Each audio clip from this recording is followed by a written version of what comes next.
daawada saad la socoteen maanta golaha deegaanka magaalada Boorama 13 xubnood ee dhawaanta loo doortay ayaa waxay ku ballansanaayeen inay kalfadhiga ugu koobaad yeeshaan isla markaana halkaas ay ku doortaan maayirka iyo maayir ku-xigeenka balse taasi ma aysan dhicin oo kaliya ta kulankoodu waxa maanta uu ku koobnaaday in la dhaariyo badiba 13 mudan ee dhawaanta la doortay sidaas oo ay tahay gudoomiyaha xisbiga mucaaradka ee wadaniga gobolka Awdal Mudane Maxamed Aadan Suldaan ayaan ku soo booqnay hoygiisa oo ka degan yahay magaalada Boorama marka hore waa ku soo dhaweynaynaa gudoomiye dawad la socotaa maanta golaha deegaanka Boorama isugu yimid balse ma uusan dooran maayir iyo maayir ku-xigeen mid toonanaba balse kulankoodu waxa uu ku soo koobnaado kaliya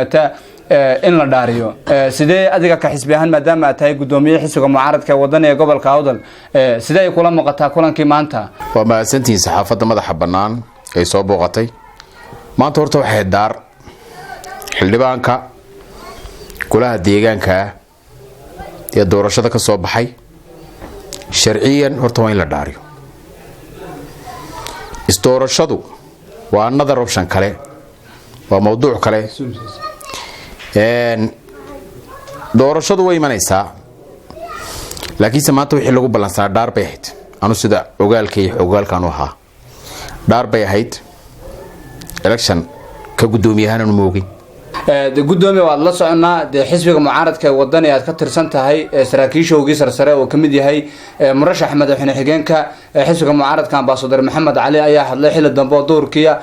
waxa uu sheegay in faragelin ay ku hayso xukuumadda Somaliland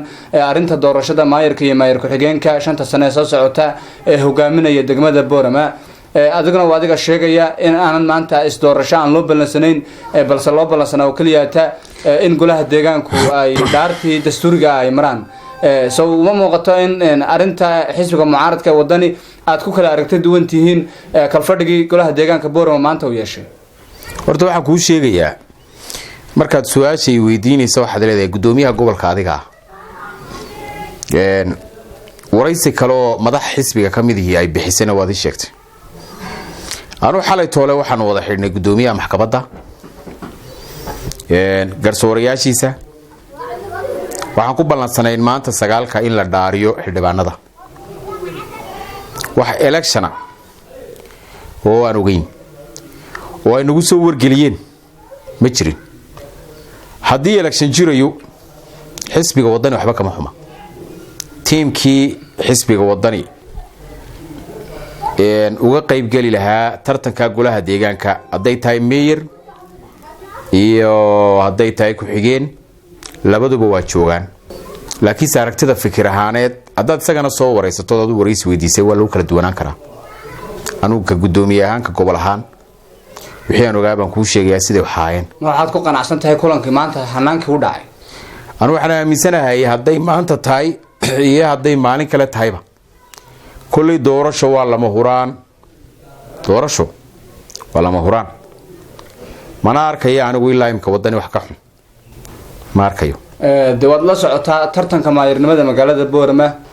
aad ayuu culus yahay xisbiga mucaaradka ee adigu gudoomiyaha gobolka u tahay iyo xisbiga muxaafidka ee kulmiye ay aad ugu loolamaya jagada maayirnimada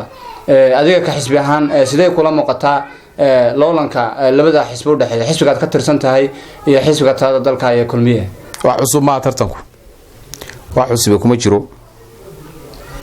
tartanku wuu jirayaa diyaarna waanu nahay waana u diyaar garownay